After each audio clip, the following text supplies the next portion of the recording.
반갑습니다. 오늘 제목은 피조물이라는 제목으로 우리가 말씀을 나누려고 하는데 좀 은혜 받은 시간이 됐으면 좋겠어요. 우리 잠깐 기도하겠습니다. 사랑하는 주님, 이 시간에 말씀을 묵상할 때 함께 하시고 아버지의 마음, 아버지의 뜻을 깨닫게 하시고 주님이 기대하시는 삶을 살아낼 수 있도록 도와주시옵소서. 의탁하며 예수님의 이름으로 기도하옵나이다. 아멘. 8월 7일자 뉴스에 나와 있는 모습이에요. 무엇 같습니까? 많은 사람들이 무언가를 사려고 몰려 있어요. 그 날짜 신문에 보면 이렇게 써 있네요. 2030이 꽂힌 재테크. 수많은 사람들이 한정판 물건을 사기 위해서 모였다는 거예요. 또 한 군데는 샤넬입니다. 샤넬 앞에 젊은 아이들이 모여서 한정판 명품을 사려고 모여 있는 거죠. 또 인터넷에는 가장 유명한 이렇게 나이키라든가 이런 운동화 한정판을 지금 사려고 청년들이, 아이들이 모여 있다라는 거예요. 그날 제목이 이렇게 돼 있었어요. 지식이 없어도 누구나 쉽게 돈을 번다. 2030이 꽂힌 재테크. 샤테크, 샤넬테크, 롤테크, 롤렉스테크, 뭐 스벅테크, 스타벅스 굿즈 있잖아요. 저번에 막 대란이 났는데 그거 7만 원에 사서 팔 때는 막 9만 원, 15만 원에 판다는 거예요. 그러니까 젊은 아이들이 명품을 사러 모여드는 거예요. 그래서 이거를 다시 팔아요. 이걸 리셀이라고 그러는데 리셀이 막 혁명이 일어나가지고 젊은 친구들이 공부 안 하고 학교 안 가도 돼요. 그냥 돈 모아서 명품을 먼저 사요. 그러면 팔 때 그거를 10배, 20배로 파는 친구들도 있다는 거예요. 놀랍지 않아요?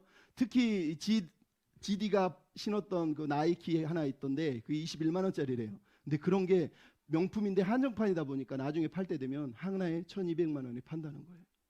그 젊은 친구들이 공부할 이유가 없어요. 노력할 이유가 없어요. 제가 아는 어떤 고등학생을 만났더니 엄마가 대화하는데 가만히 들어보니까 엄마 주식 투자했는데 나 어디에 하면 좋겠어? 어디다 투자할까? 이러더라는 거예요. 참, 요즘 세대를 보여주는 것 같아요. 옛날 어른들은 자기에게 주어진 삶에 최선을 다하고 자기에게 허락한 삶에 최선을 다해서 뭔가를 이루려고 했다면 요즘은 노력하지 않고 수고하지 않고 쉽게 뭔가를 벌어내려고 하는 사람들이 많다는 거예요. 근데 이미 중학생, 고등학생들이 그러고 있다는 게 진짜 놀라운 것 같아요. 마치 인생이 돈이면 다라는 거예요. 돈만 가지면, 많이 벌면 다 행복해질 수 있다고 믿고 있다는 거예요. 그게 너무너무 마음이 아팠어요. 여러분 방금 우리가 보았지만 이 브라이언 박이라고 하는 목사님은 말 그대로 본인이 얘기하잖아요. 젊은 나이, 어렸을 때 중학교 3학년 때 미국에 이민 가가지고 26세 증권회사의 부사장이 됐어요. 엄청난 돈을 벌었어요. 명품 차량을 집에다가 막 몇십 대씩 막 깔아놓고 살았다라는 거예요. 근데 돈 벌었는데 명문대 나와서 이 놀라운 자리까지 갔는데 마음이 허전하다는 거예요. 그래서 술 먹고 중학교 때부터 고등학교 때부터 담배 피고 마약하고 21년을 마약을 한 거예요. 그러면서 돈 벌고 차 사고 명품 사고 살았는데 늘 마음이 힘들었다라는 거예요. 왜요? 그게 행복을 주는 줄 알았는데 행복하지 않았다라는 거예요. 여러분 오늘 수련회 와서 여러분들이 생각해야 될 게 이런 거예요. 정말로 우리는 돈 많이 가지면 명문대 가면 성공하면 행복할까요? 그게 우리 인생의 목적일까요? 이 사람은 얘기했어요. 자기는 성공한 쓰레기, 돈 많은 쓰레기였어요. 여러분 우리가 쓰레기로 살아야 되겠습니까? 돈은 없어도 가진 건 없어도 행복한 사람, 하나님이 기뻐하는 사람이 돼야 되지 않겠습니까? 여러분 오늘 우리가 아는 사도 바울이라고 하는 사람은 말 그대로 그 당시 유대인으로 따지면 바리새인 지파 최고의 지파의 혈통을 가졌어요. 가말리엘 문화생이라고 하는 최고의 명문대학을 나온 사람이에요. 명예 가졌지, 돈 가졌지, 가질 수 있는 건 다 가졌던 사람이에요. 거기다가 오만했어요. 그래서 예수 믿는 사람을 핍박하고 쫓아다니면서 죽이려고까지 했던 그런 사람이에요. 말 그대로 이 사람도 성공한 쓰레기, 출세한 쓰레기와 똑같은 거예요. 근데 그 사람이 오늘 고린도 후서를 쓰면서 자기가 왜 사도가 됐는지를 사람들한테 얘기해요. 왜냐하면 가짜 선지자들이 와가지고 사도 바울은 가짜다라고 얘기하니까 사도 바울이 자기가 진짜다라는 걸 얘기해야 되는데 진짜를 어떻게 증명했냐? 대학 졸업장을 갖다 놓은 게 아니에요. 돈을 보여준 게 아니에요. 성공을 자랑한 게 아니라 자기는 하나님이 자기를 새로운 피조물로 만드셨다는 거예요. 수많은 사람을 핍박하던 자기를 찾아오셔서 다메섹 도상에서 자기를 만나주셔서 자기는 새로운 피조물이 되었다는 거예요. 내가 하나님의 사도가 된 증거가 뭔지 아냐? 내가 하나님을 만나서 새로운 사람이 됐다는 거예요. 그거를 자랑하고 있는 거예요. 여러분, 사도 바울이 새로운 피조물이 자기의 정체성이 아이덴티티라고 얘기하는 거예요. 왜? 그는 살아계신 하나님을 만난 거예요. 많은 사람들은 예수가 죽었다고 말하는데 살아계신 주님이 다메섹에서 자기를 만나주신 거예요. 오늘 본문 고린도 5장 1절에는 뭐라고 그러냐? 이제 우리 모두가 죽음을 맞이할 거라는 거예요. 살아계신 하나님을 만난 것뿐만 아니라 자기가 죽는다는 거예요. 10절에는 뭐라고 되냐? 그 하나님이 우리가 죽으면 우리를 심판한다고 얘기하는 거예요. 심판하시는 하나님 앞에서 우리 모두가 그 심판을 견뎌낼 수 있느냐는 거예요. 없다는 거예요. 근데 그는 하나님을 만나니까 이 심판을 견딜 은혜를 받았을 뿐만 아니라 이제는 세상을 살 수 있는 다른 기준을 가지게 됐다는 거예요. 그전에는 명문대 출신의 잘 나가는 출세한 사람, 성공한 사람이었지만 이제는 세상이 말하는, 유대인이 말하는 기준이 아니라 새로운 기준으로 새로운 세상을 창조해가는 새로운 사람이 됐다고 말하고 있어요. 여러분, 여기서 새로운 피조물이라는 건 뭔가 엄청나게 삶이 변화되는 모습을 얘기하는 것이 아니라 하나님이 창세 전에 창세기에 만들었던 그 기준, 하나님이 원래 인간을 만들고 싶었던 인간의 목적, 인간의 동기, 인간의 행복, 그 행복을 다시 구현해내는 존재로 하나님이 만들었다고 말하는, 그거를 새로운 피조물이다라고 얘기하는 거예요. 여러분, 우리 모두도 하나님을 만나면, 예수님을 만나면 새로운 피조물이 돼요. 여러분, 새로운 피조물이랍니다. 새로운 피조물. 사도 바울은 오늘 자기가 하나님을 만나서 새로운 피조물이 됐다라고 얘기하면서 새로운 피조물이 무엇인지를 설명하고 있어요. 우리가 새로운 피조물이라면 우리는 어떤 존재로 살아야 될까요? 첫째, 따라서 합시다. 한번 읽을까요? 시작. 예수님을 위해 산다. 예수님을 위해 살아야 돼요. 여러분, 오늘 본문에서 사도 바울이 얘기했죠. 그리스도의 사랑이 우리를 강권하시는도다. 하나님의 사랑이 자기를 강권한다는 거예요. 그러면서 뭐라 그러죠? 이제는 우리가 자기 자신을 위해 살지 않고 다른 사람을 위해서 산다는 거예요. 왜요? 예수님이 그렇게 살았기 때문이라는 거예요. 여러분, 예수님께서 이 땅에 오셔서 자기 자신을 위해 살지 않고 모든 사람을 대신하여서 모든 사람을 위해서 사신 분이라는 것을 사도 바울은 예수님을 만나고 나서 깨달았다는 거예요. 그래서 사람들한테 얘기하는 거예요. 이제는 나도 옛날에는 내 자신을 위해 살았지만 이제는 예수님을 위해 삽니다. 여러분도 그동안에는 자기 자신을 위해 살았다면 이제는 예수님을 위해 살아야 됩니다. 예수님처럼 살아야 됩니다. 이렇게 얘기하는 거예요. 여러분, 맥스 루카도라고 하는 목사님이 쓴 책 제목이 예수님처럼이에요. 내용이 뭐냐? 하나님은 우리를 있는 모습 그대로를 사랑하신다. 하지만 우리가 예수님처럼 살기를 원하신다는 거예요. 여러분, 믿습니까? 우리가 예수님을 믿는 이유는 예수님처럼 살려고 하나님 우리를 구원하신 거예요. 당신의 존재 증명이 뭐냐? 성공한 사람입니다, 부자입니다, 많이 가진 사람입니다가 아니라 예수님처럼 사는 것, 그것을 하나님이 기대하신다라는 거예요. 여러분, 예수님처럼 사는 게 뭡니까? 오늘 우리가 14절 15절에 읽은 그대로예요. 예수님은 이 땅에 오셔서 모든 사람을 대신해서 죽으시고 모든 사람을 위해서 자기를 버리시고 모든 사람을 살리기 위해서 자기를 내어주셨다는 거예요. 그게 바로 자기를 위해 살지 않고 다른 일을 위해 살았다라는 걸 얘기하는 거예요. 예수님을 믿는다면, 내가 새로운 피조물이라면 더 이상 나 자신을 위해서 사는 사람이 되면 안 돼요. 진짜 예수를 믿는 사람은 다른 사람을 섬기기 위해서 사는 길을 찾아야 돼요. 그것을 위해서 기도해야 되는 거예요. 여러분, 사도 바울이 얼마나 하나님을 만난 간격이 뜨거웠으면 그 마음을 가졌겠어요. 원 베네딕티라고 하는 선교사님이 책을 하나 썼는데 책 제목이 이래요. 공부해서 남 주는 인생이 되라. 한동대 총장이었던 김용길 총장님 돌아가셨지만 2019년에 그분도 책을 이렇게 썼어요. 공부해서 남 주자. 여러분, 우리는 어려서부터 배운 게 뭐예요? 열심히 공부하면 좋은 직장 가면 성공하면 행복한다고 배우지만 그건 세상 논리란 말이에요. 아까 보았던 브라이언 박도 어려서부터 부모님이 매일 불교뿐만 아니라 부족을 갖다가 집안에 붙여가면서 너 공부 열심히 해서 좋은 직장 가서 성공하면 네 인생 행복해진다고 얘기한 거예요. 근데 거기에 답이 없었다는 거예요. 근데 여러분, 기독교인은, 하나님을 믿는 사람은 이렇게 주장해요. 공부해서 남 주냐가 아니라 공부해서 남 주는 거예요. 열심히 준비해서 남을 위해서 살기 위해서 오늘 살아내는 게 크리스찬이라는 거예요. 그런 삶을 살기 위해서 우리가 살아내는 거예요. 여러분, 한동대를 세운 김용길 총장님이 한동대를 왜 세웠겠어요? 너희들 스스로 행복하게 잘 먹고 잘 살라고 세웠다고 말하나요? 아니요. 공부 열심히 해서 어려운 사람들, 고통받는 사람들을 섬기기 위해서 자기를 세웠다고 이분이 말씀을 하세요. 여러분, 우리가 하나님을 믿는다면 바로 이런 사람이 돼야 되는 거예요. 혹시 영화를 보셨나요? The End of Sphere라고 하는 영화가 있어요. 창의 끝이라고 하는 영화예요.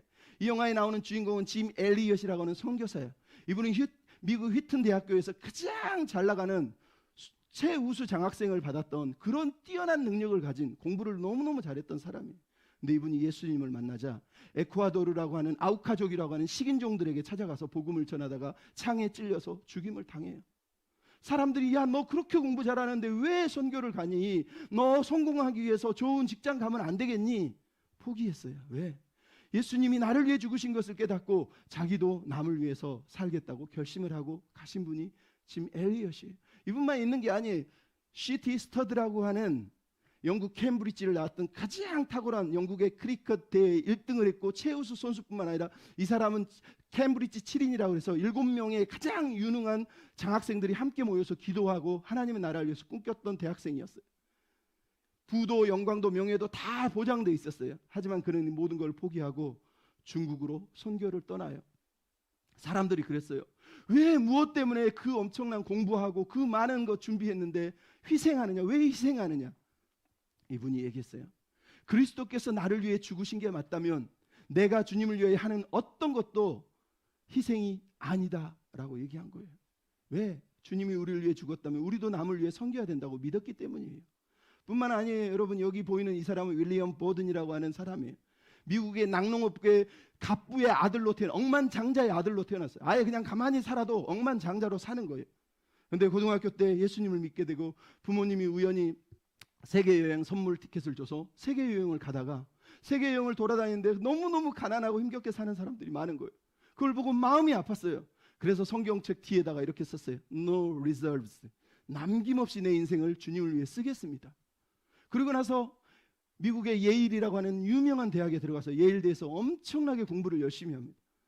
대단한 공부를 해서 실력도 인정받습니다. 근데 이 사람이 공부를 한 게 아니라 학생들을 모아서 기도 운동을 벌여서 성경 공부 모임을 모아서 대학교에서 성경 공부와 기도 모임을 했는데 예일대학교의 학생들이 막 우르르 몰려와서 같이 기도하고 같이 성경 공부를 하는 일이 벌어지는 거예요. 아니나 다를까 대학을 졸업했는데 자기는 선교사로 나가겠다고. 부모가 야, 선교사를 왜 나가냐? 내가 이 모든 재산 유산 다 물려줄게. 주변에서 연락이 옵니다. 야, 너 보든 아들이라며 내가 너 출세시켜줄게. 우리 회사에 오면 내가 너 다 보장해준다. 이 사람이 그때 성경책 뒤에다가 이렇게 썼습니다. No retreat. 후퇴하지 않겠다. 물러서지 않겠다는 뜻이에요. 여러분, 후퇴하지 않겠다, 물러서지 않겠다 무슨 얘기인지 알겠어요? 그 많은 유혹이, 그 많은 명성이, 성공에 대한 대가가 따라온다 할지라도 다 포기하고 주님을 위해서 끝까지 가겠다는 거예요. 그러고 나서 이슬람 선교를 하기 위해서, 중국 선교를 하기 위해서 나중에 선교사로 나가려고 준비하기 위해서 이집트에 가서 선교 훈련을 받다가 병에 걸려요. 병에 걸리면서 이 사람이 하나 더 썼습니다. No regret. 후회하지 않습니다. 그리고 젊은 나이에 이분은 돌아가셨어요. 여러분, 이분이 강조했던 No reserve, no retreat, no regrets, 하나님을 믿는 사람들이 갖는 마음이에요. 예수님이 나를 위해 살았다면 나도 남을 위해 살아야지. 아낌없이, 남김없이, 후회 없이, 후퇴 없이. 여러분, 이게 우리가 새로운 피조물이라는 정체성의 의미라는 거예요. 두 번째, 여러분, 우리는 새로운 피조물입니다. 다 같이 읽을까요? 시작. 말씀을 기준으로 산다. 말씀을 기준으로 사는 거예요.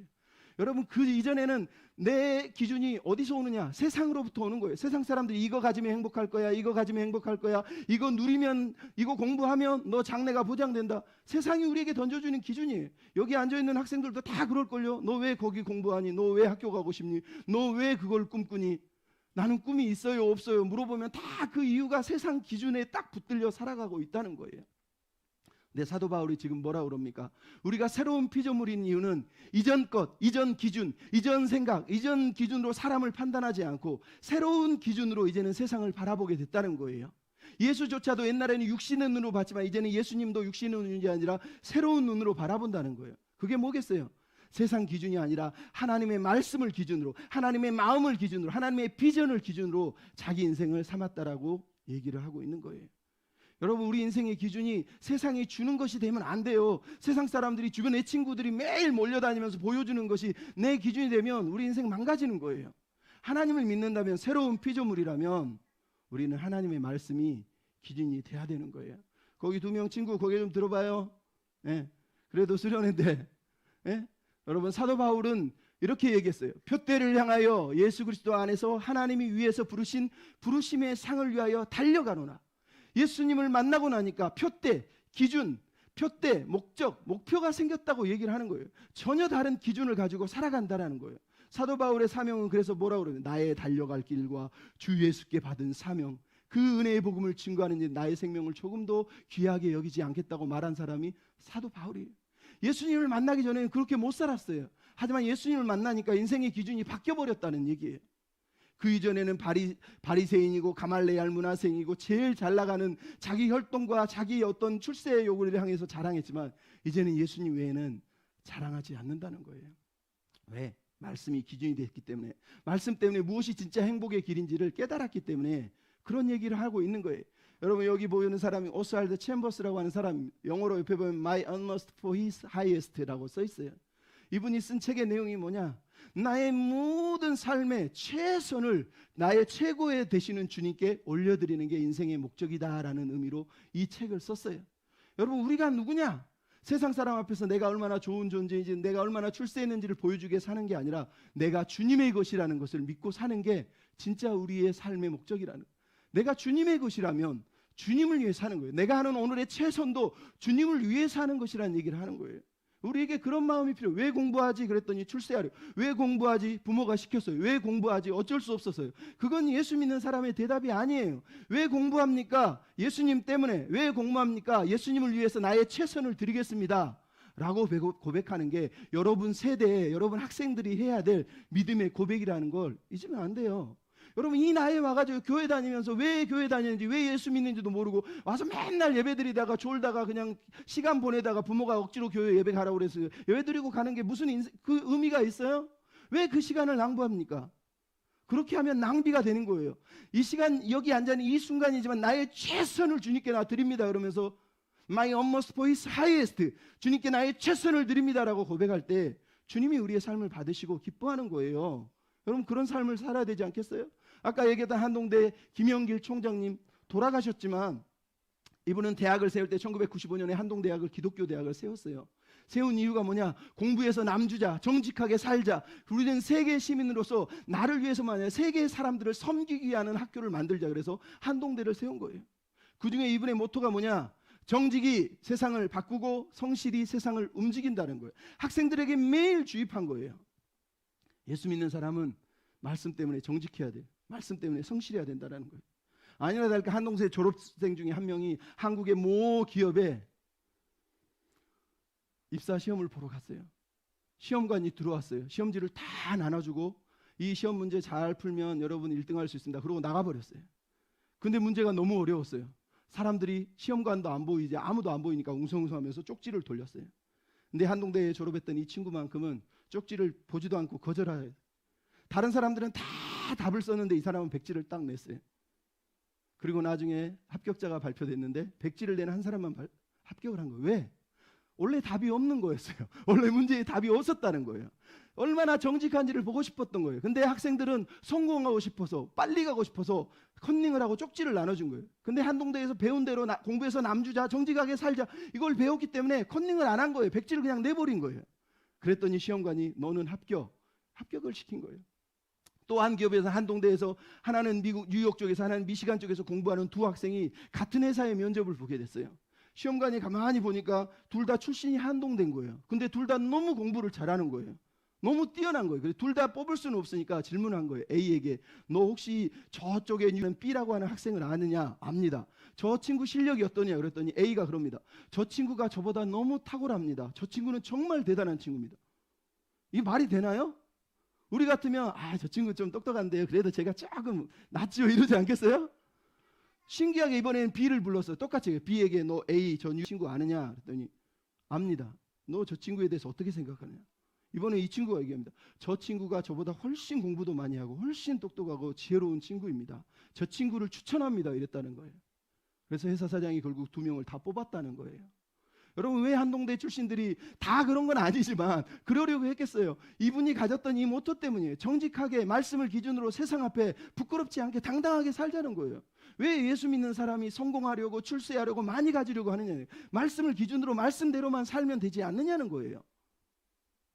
여러분 그렇게 살고 있습니까? 학교 다니는 여기 학생, 고등학생, 중학생 여러분은 매일 내 삶이 예수님처럼 살고 말씀을 기준으로 내가 말씀을 지키고 사나?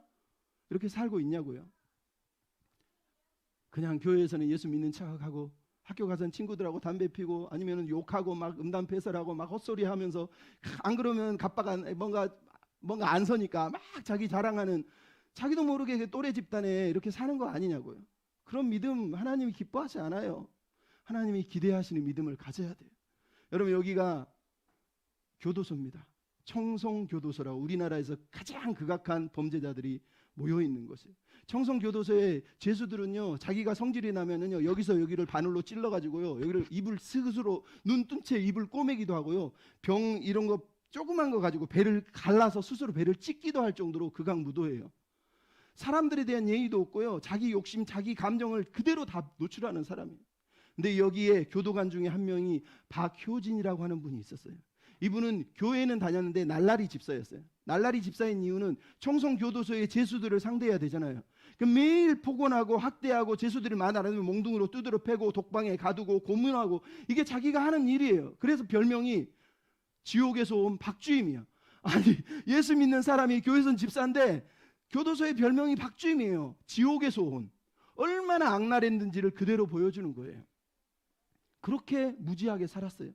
근데 어느 날 어떤 사람이 자기 부인이 사실은 말했지만 여보 우리 오랜만에 성경 공부합시다 그랬더니 자기는 매일 술 먹고 담배 피고 막 못된 짓 하고 사니까 교회는 다니는데 마음이 찔림이 있는데 말씀 공부는 싫었던 거예요. 그래서 막 위축되는데 아내가 어느 날 그냥 성경 공부 시간을 딱 만들어 버린 거예요. 그래서 같이 예배를 드리게 됐는데 가만히 보니까 이 여자분인데 성경 공부를 가르치는데 자기의 죄에서 지적할 것 같아요.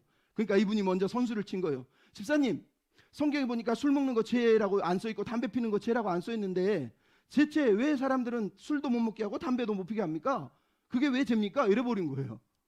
그랬더니 집사님이 고린도전서 3장 16절 17절 한번 펴서 읽어보세요. 또 이 사람 성령 얘기하고 뭐 성전 얘기하려고 그러네. 왜냐하면 그 구절이 그거잖아요. 너희가 하나님의 성전인 것과 하나님의 성령이 너희 안에 계신 걸 알지 못하느냐. 이 구절인 거예요. 그러니까 아이고 웃기고 있네. 내가 그런다고 무슨 뭐 그게 죄라고 생각할 것 같아요. 이러면서 따진 거예요. 근데 그분이 그렇게 얘기합니다. 집사님 불교 다닌 사람도 공 들이러 갈 때는 그 전날은 목욕 제기하고 깨끗하게 하고 간다고 그럽니다. 선수들도 경기가 있을 때는 술 안 먹고 자기를 깨끗하게 준비하고 산답니다. 근데 예수 믿는 사람이 세상에 내 안에 하나님이 계시다는데 내 안에다가 술을 막 퍼붓고 굴뚝을 만들어서 담배 연기를 내뿜으면 구름과자를 그렇게 만들면 되겠습니까? 라고 하는 거예요. 맞는 말인데 수락은 못하겠어요. 알았어요. 그리고 끝났어요. 그리고 그 다음날 교도소로 출근을 했어요. 교도소 출근을 하는데 자기 앞에서 매일 이 바보 같은 재수가 하나 있는데 막 사무실 청소하는 애가 있어요. 근데 이상하게 그날따라 이 아이를 보는데 마음이 아팠어요. 뭔가 미안한 거예요. 그동안 내가 해왔던 게 너무 잘못됐다는 느낌이 드는 거예요. 그래서 야 괜찮아 그냥 가 그랬더니 아니에요 막 하는데 너무너무 아프요. 그 친구를 보내고 나서 사무실에 앉아있는데 갑자기 눈물이 자기도 모르게 막 나와요. 눈물이 툭툭툭. 내가 왜 울지? 슬플 이유가 없는데 눈물이 계속 나오는 거. 아까 브라이언 박처럼 그냥 눈물이 쭉 나오는 거예요. 처음에는 안 울려고 그러는데 계속 눈물이 나오니까 사무실에서 울어버린 거예요. 그랬더니 직원들이 저 사람 왜 저래? 저 사람 왜 저래? 그러니까 상급히 사무실에서 피해서 저 죄수들이 노는 공터에 가서 공터에서 겨울이었어요. 아무도 없는데 혼자 앉아 있었어요.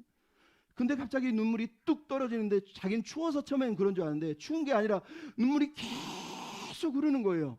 그러더니 엉엉 통곡을 하면서 여기서 울어요. 울면서 깨달은 게 뭐냐? 내가 집사의 말을 안 들으니까 성령님이 내 안에서 눈물로 내 죄를 씻어주시려고 울리나 보다. 그러면서 그게 깨달아지더라는 거예요. 그러니까 그 자리에서 엉엉 울면서 하나님 처음으로 교회 다니면서 9년 만에 하나님을 처음으로 불렀대요. 하나님 아버지 죄송해요. 그랬다는 거예요. 그리고 나서 제일 먼저 깨달은 게 뭐냐? 자기가 학대하고 괴롭히던 죄수 용호라고 하는 정과 육범이 있었어요. 얼마나 악랄한지 아까 말한 것처럼 자기 바늘로 입을 꼬매버리는 거예요. 그 정도로 악랄한. 그러니까 막 몽둥이로 두드려 패고 막 감옥에 독방에 가두고 고문하고 이랬던 친구예요. 그날따라 너무너무 그게 미안하니까 찾아갑니다. 그리고 용호 앞에 앉아서 용호야 내가 때린 거 미안해. 그랬더니 괜찮아요. 근데 괜찮은 게 아니라 이런 거 있잖아요. 그냥 막 넘기려고 하는 거. 근데 그게 너무 아팠어요. 그래서 용호야 내가 잘못했어. 정말로 내가 옛날에는 안 그랬는데 내가 예수님 믿고 나니까 뭔가 달라진 것 같아. 내가 너한테 잘못했어. 이렇게 하는데 갑자기 하나님께서 마음에 넌 무릎 꿇어 이러더라는 거예요. 사과를 그따구로 하면 되겠니? 하나님이 그러더라는 거예요.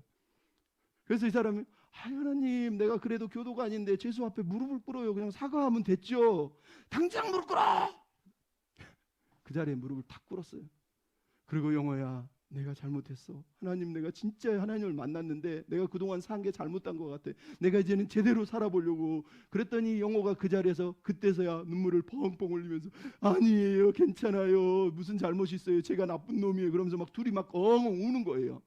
그러고 나서 한마디 더 합니다. 박효진 장로라고 하는 이분이 장로가 되는데, 영호야, 내가 미안하다. 내가 예수 믿고 나니까 인생이 달라. 내가 엊그제까지는 정말로 나쁜 놈, 지옥에서 온 박주임인데 이제는 아니야. 너도 내 예수 믿고 너도 변했으면 좋겠어. 나랑 같이 예수 믿으면 안 되겠니? 예수 믿으면 달라진다니까. 그랬더니 영호가 그러면 저도 예수 믿을게요. 그러면서 거기서 예수님을 영접해요.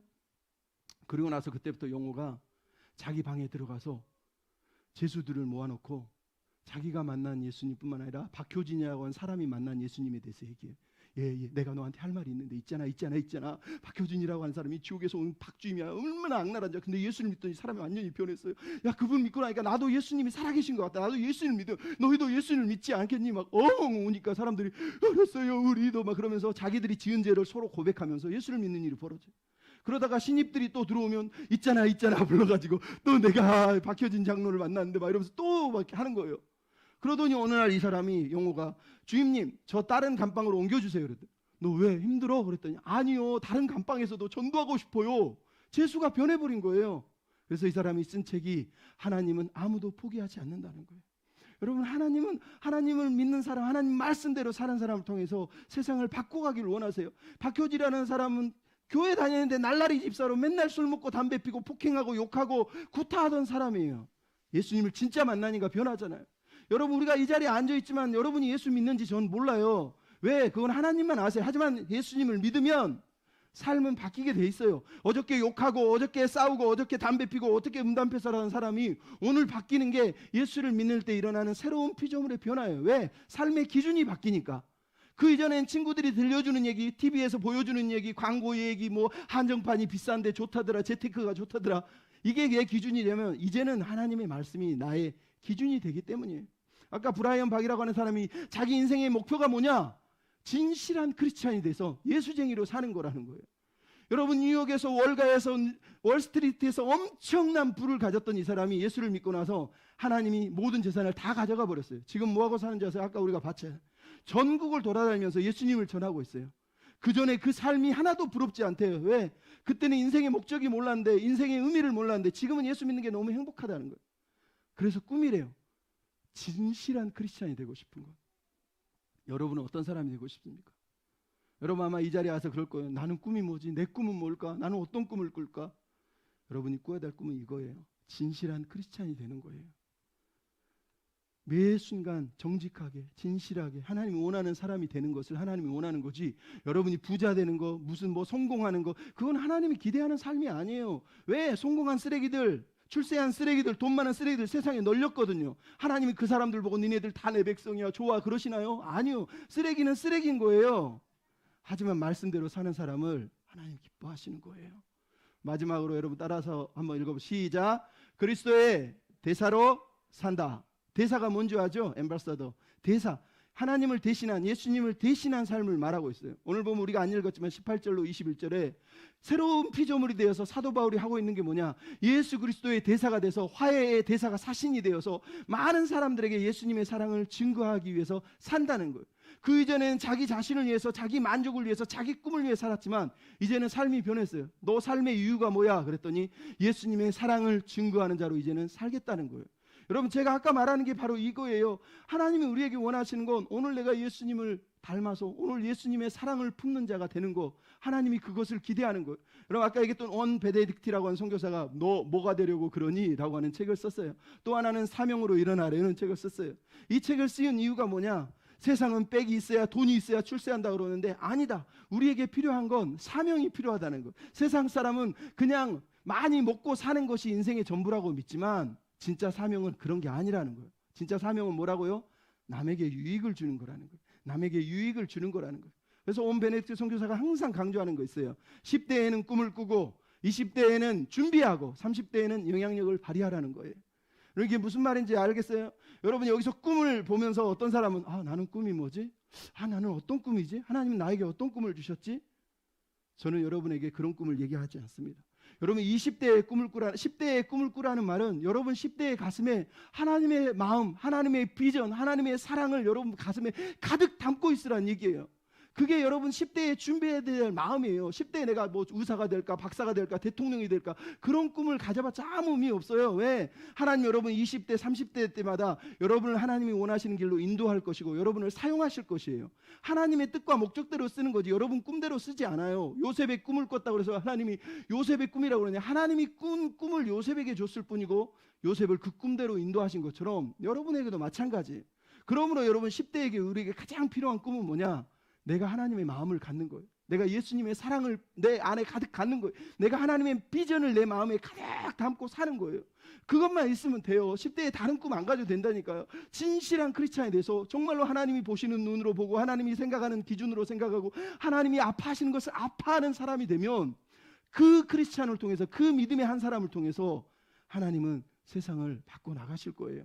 여러분은 그런 꿈을 꾸면 돼요. 그러면 하나님이 여러분을 통해서 그 꿈을 꾸고 준비하고 기도하고 공부하고 하는 그 삶을 통해서 공부해서 남 주고 돈 벌어서 남 주고 출세해서 남을 섬기는 사람으로 만들어 주실 거예요. 중요한 거 우리의 목적은 공부해서 돈 벌어서 출세해서가 아니라 남을 섬기기 위해서 새로운 피조물답게 살기 위해서 이 자리에 왔다는 걸 잊어버리면 안 됩니다. 그럼 매일 드리는 예배 가볍게 그냥 넘기지 말고 매일 드리는 예배라고 그래서 그냥 생각하지 마시고 정말 진실한 마음으로 예배 드리고 하나님이 원하는 그 한 사람이 되기를 꿈꿔야 됩니다. 그럼 마지막 얘기만 하고 마치려고 합니다. 여기 보면 가운데 젊은 총각이 하나 있습니다. 최병호라고 하는 사람이에요. 이분은 부산에 있는 수영록교회 집사님이에요. 이분은 지금 다니엘 리더스 스쿨이라고 하는 곳의 교감이고 부산에 있는 분이엘 고등학교의 수학 선생님이세요. 이분이 가르치는 학생 중에 예술고의 다니엘이라고 하는 윤호원인가요? 거기에 나오는 그 친구가 이 제자예요. 근데 이 사람은 어렸을 때 불교 집안에서 태어났어요. 완전히 불교 꼴통 집안이, 할아버지부터 불교 집안이에요. 이 아이가 태어날 때 어머니는 대구 팔공산에 가서 우리 아들 단락해 주시고 기도하고, 아버지는 일본까지 가서 일본에 있는 사찰에서 절하면 아들이 귀한 아들이 태어난다 그래서 일본 온전까지 가서 기도를 해서 태어난 아들이 이 최병호라고 하는 친구예요. 어려서부터 집안이 불교 집안이니까 얘는 고등학교, 중학교 때도 불교 학교를 다녔어요. 그냥 불교 학교 다니는 게 아니라 학생인데도 동자승처럼 모든 학생을 대표하는 불교 학생회 회장이 됐어요. 그래서 불교 학생회 회장이 돼서 많은 사람들에게 불교를 전도를 했어요. 교실마다 돌아다니면서 목탁 두드리면서 너 불교 부처 믿어 안 믿어? 예수 믿어? 이 새끼 죽을래? 그러면서 목탁으로 머리를 깨면서 막 애들한테 전도를 한 거예요. 예수를 믿으라고 전도한 게 아니라 부처 믿으라고 전도를 한 거예요. 그러니까 어린 나이에 중학생인데 부산의 범어사는 엄청 큰 절이에요. 근데 범어사 앞에 서서 일반 대중들을 모아놓고 거기서 불경을 하면서 목탁을 두드리고 전교생들 모아놓고 불법을 앞에서 두드리면서 설파하던 애가 이 아이예요. 세상에 완전히 불교로 쩌져 있는 아이예요. 근데 교회에 다니는 애들이 다 이 새끼 너 불교 안 믿으면 죽여오는 목탁으로 때리니까 알았어 내가 불교 믿을게 그러면서 다 돌아서다라는 거예요. 근데 그 중에 몇 명만 안 돌아서는데 그 중에 하나가 목사님 아들이었어요. 몰랐어요. 너 부처님한테 빨리 절해. 막 목탁 두드려요. 막 고개 숙이라고 그러니까 병호야 나 목사님 아들이야. 아이씨 큰일 났다. 질 수 없지. 그게 어때서? 너 빨리 나한테 절해. 이러면서 막 목탁을 두드려요. 병호야 괜찮아. 그랬더니 막 두드려 팬 거예요. 실제로. 그랬더니 목사님 아들이 병호야 아이고 괜찮아. 너 나중에 우리 교회 한번 놀러 올래? 우리 교회 전도축제 있어. 이러더니 이 미친놈이 미쳤나 그러면서 이 또라이네 또라이 그러면서 친구들 앞에 야 이 친구는 다시 건들지 마 그러면서 이 친구를 건들지 못하게 했어요. 그리고 아니야 중학교를 딱 졸업하고 고등학교 시험을 치는데 그 당시는 컴퓨터 추첨이 있었나 봐요. 근데 이 사람이 미션 분이엘 고등학교라고 하는 자기 모교에 추천이 돼버린 거예요. 그래서 고등학교를 기독교 스쿨로 들어가야 되니 미칠 노릇이죠. 불교 학생의 총무였던 친구가 찾아와서 야 분이엘 고등학교가 서울의 대학교 많이 가고 그러니까 우리 같이 분이엘로 가면 안 되니? 야 이 새끼야 네가 불교 신자가 그럴 수가 있어! 그래서 화를 냅니다. 그랬더니 그 친구가 야 그 학교 교복 진짜 이쁘단 말이야. 왜냐면 옛날에는 교복이 간지나는 교복들이 되게 많아서 교복 가지고 막 비교를 많이 했거든. 교복이 너무 이쁘다는 말에 이 친구가 그럼 나도 저 학교를 가야 되나? 근데 문제는 부모님이었어요. 부모님이 다 불교 신자잖아요. 아버지 제가 분이엘 학교 가려고, 이 새끼야 미쳤냐, 네가 크리스찬도 아니고 불교 신자가 어떻게 기독교 학교를 가냐 성질을 했어요. 그랬더니 큰 다짐을 하고 이렇게, 아버지 저를 불교에 보내주세요. 제가 양쪽에다가 불교 그 염주 있잖아요, 큰 거 2개 차고 가서 열심히 불교를 전하겠습니다. 그랬더니 아버지가, 아이고 우리 아들이 이렇게 큰 뜻을 품고 있다, 그래 너를 기독교 학교에 파송하노라 그러면서 불교 학교에 보내준 거예요. 그래서 기독교 학교에 보내준 거예요. 그래서 이 친구가 기독교 학교에 다니게 돼요. 근데 다니는데 문제가 뭐예요? 미션은 매일 아침마다 예배드리지, 선생님이 와가지고 기독교 과목이 있으니까 수업 들어야 되지. 선생님 중에 한 여자분이 정자라고 하는 전도사님이 있었는데 초코파이 아줌마라고 별명이 있었어요. 왜냐하면 친구를 만날 때마다 예수 안 믿는 애들한테 초코파이 주면서 예수 믿으세요 막 이러니까, 그래서 수업 시간만 되면 와가지고 하나님이 정지를 창조하시니라, 시험은 봐야 되니까 하나님이 전지를 창조하시니라, 웃기고 있네 뻥치시네 막 이러면서 수업을 듣는 거예요 이 친구가. 그러면서 열심히 학교를 다니는데 이 초코파이 아주머니가 매일 성질도 안 내고 막 화도 안 내고 그냥 예수님을 대해서 얘기를 하는 거예요. 어느 날은 초코파이 아줌마한테 화가 나가지고 그랬어요. 초코파이 아줌마, 우리가 종교의 자유가 있는데 아무리 기독교 학교라고 그래서 우리 보고 기독교를 믿으라고 하면 안 되지 않습니까? 그랬더니 주변에 안 믿는 애들이 와 박수를 쳤어요. 막 어깨가 막 의기양양했어요. 근데 초코파이 아줌마가 그래요. 병호 학생 내가 소문 들었는데 너무 착하다고 얘기 들었어요. 괜찮아요. 언젠가는 예수 믿었으면 좋겠고요. 하여튼 공부 열심히 해요. 아유 반가워요. 이러면서 초코파이를 또 주고 가는 거예요. 그러기를 몇 개월을 그러는 거예요. 근데 어느 날 이 여자 선생님 전도사님이 학교를 마지막 수업인 것 같은데 그만둬야 되는지 모르는데 마지막 수업을 마치고 5분 남았는데 이런 얘기를 하는 거예요. 여러분 지금 15, 16이죠? 10년 지나면 몇 살일까요? 그때는 20대가 되겠죠? 30년, 40년 지나면 어떻게 될까요? 선생님처럼 저기 어머님처럼 아버지처럼 변하겠죠. 70세가 되면 어떨까요? 할아버지처럼 다 늙겠죠. 여러분 그렇게 변할 거예요. 죽으면 어떻게 될까요? 성경에 보니까 한 번 죽는 건 사람에게 정해진 것이요 그 위에는 심판이 있다고 그랬어요. 여러분 모두가 늙고 죽으면 다 심판을 받아 죽을 거예요. 예수를 믿지 않으면 다 지옥에 떨어지는 거예요. 예수님을 꼭 믿었으면 좋겠습니다 하고 눈물을 흘리면서 그렇게 전하고 가더라는 거예요. 다른 친구들은 아무 반응이 없는데 이 친구만 갑자기 머리가 복잡해졌어요. 왜? 자기가 불교 스님한테 찾아가서 죽음이 뭐예요? 죽음은 무야, 아무것도 아니야 이랬는데 갑자기 이 기독교 여자 전도사님 선생님이 죽음에 대해서 정의를 내려줘요. 죽음이 뭔 줄 아느냐? 우리 모두가 다 늙으면 결국은 죽는데 죽음에는 심판이 있는데 심판을 이기는 방법은 예수님을 믿는 길 외에는 없다라는 걸 깨달으니까 자기가 두려워진 거예요. 자기는 지금 중학생이 이제 고등학생이 됐는데도 내가 가만히 생각해 보니까 늙어서 죽으면 심판을 받는데 나는 심판을 받으면 지옥에 갈 수 있을까? 지옥을 피할 수 있을까? 결국은 지옥에 가는 거야. 이게 두려움이 느껴지는 거예요. 그러니까 그 자리에서 막 교무실로 달려가서 초코파이 아주머니한테 무릎을 탁 꿇었어요. 그래서 아주머니 아니 전도사님 제가요 예수님을 믿고 싶어요. 저도 지옥 가지 않고 천국 가고 싶어요. 어떻게 했으면 좋겠어요. 도와주세요. 그랬더니 전도사님이 병호야 괜찮아. 예수님을 믿으면 아무 문제 없어. 예수님을 믿으면 네가 죄 사함 받고 심판도 이길 수 있는 거야. 나를 따라서 기도하지 않겠니? 그러면서 그 자리에서 예수님을 영접해요. 근데 예수님을 영접하는 기도를 하는데 하나님이 자기 마음에 병호야 잘 왔다. 내가 너를 기다렸다. 너를 사랑한다. 이제 너는 나를 위해 살아야 된다. 라고 말씀하시다는 거예요. 그래서 병호가 알았습니다 주님, 내가 이제는 주님을 위해 살겠습니다. 평생 주님을 위해 살겠습니다. 고등학생이 그때 무릎 꿇고 하나님 앞에서 고백을 한 거예요. 그러고 나서 아버지한테 아버지 저 교회 다닐래요 그랬더니 이 새끼 미친놈아 얼마나 두드려 맞았는지 모른대요. 근데 이 사람이 얻어맞으면서 얼마나 한 15분 20분 맞은 다음에 아버지 할 말 있어요. 뭐 죽음의 정의에 대해서 말씀드리겠습니다. 우리 선생님이 말씀하셨는데 우리는 다 죽으면 지옥 간답니다. 예수 믿어야 됩니다. 아버지한테 그래버린 거예요. 물론 나중에 부모들이 다 예수를 믿게 돼요. 이 친구 때문에. 근데 이분이 그렇게 전도를 했어요. 그리고 나서 학교에 돌아와서 제일 먼저 뭘 했겠어요? 자기가 목탁으로 두드려 패졌던 목사님 아들한테 찾아가요. 무릎을 꿇고 사과를 합니다. 예, 내가 옛날에는 하나님을 몰라서 너를 괴롭혔는데 하나님이 살아계시더라. 예수님이 살아계시더라. 나도 너처럼 예수 믿고 있어. 그러면서 화해라며 엉 울면서 그 이후로 그 친구가 대학에 들어갈 때까지 재수를 3수를 했대는데 자기 번 아르바이트 비용으로 3년 동안 재수 비용을 다 대주면서 그 친구를 섬긴 거예요. 뿐만 아니라 이 친구가 열심히 공부해서 결국은 자기 모교인 분이엘 고등학교 수학선생으로 와서 수학선생을 하다가 지금은 다니엘 리더스 스쿨이라고 하는 곳에서 교감을 하면서 강 다니엘 같은 친구들을 전도하고 가르치면서 예수님을 전하는 사람, 무려 2,000명 이상을 지금도 전도하고 있는 실제 인물이에요. 여러분, 제가 오늘 말씀을 통해서 나누려고 하는 내용은 바로 그거예요. 새로운 피조물이 된다라는 건 그런 거예요. 여러분, 이제는 우리가 우리 자신을 위해 살지 않아요. 예수님을 위해 살아야 돼요. 예수님처럼 사는 게 뭘까? 남을 섬기는 거예요. 어떻게 섬길까요? 섬기기 위해서 우리 삶의 기준이 바뀌어야 돼요. 왜? 세상은 다 나를 위해 살라고, 나를 위해 돈 벌고 출세하기 위해 돈 벌고 나의 만족, 나의 행복을 얘기하지만, 성경은 하나님의 말씀, 하나님의 꿈, 하나님의 비전, 하나님의 가슴의 마음, 하나님이 무엇을 향하고 있는지를 우리로 배우라고 말하는 거예요. 여러분 10대의 어린 나이에 여러분이 이 마음을 못 배우면 여러분은 예수님을 날라리처럼 믿어버릴 수 있어요.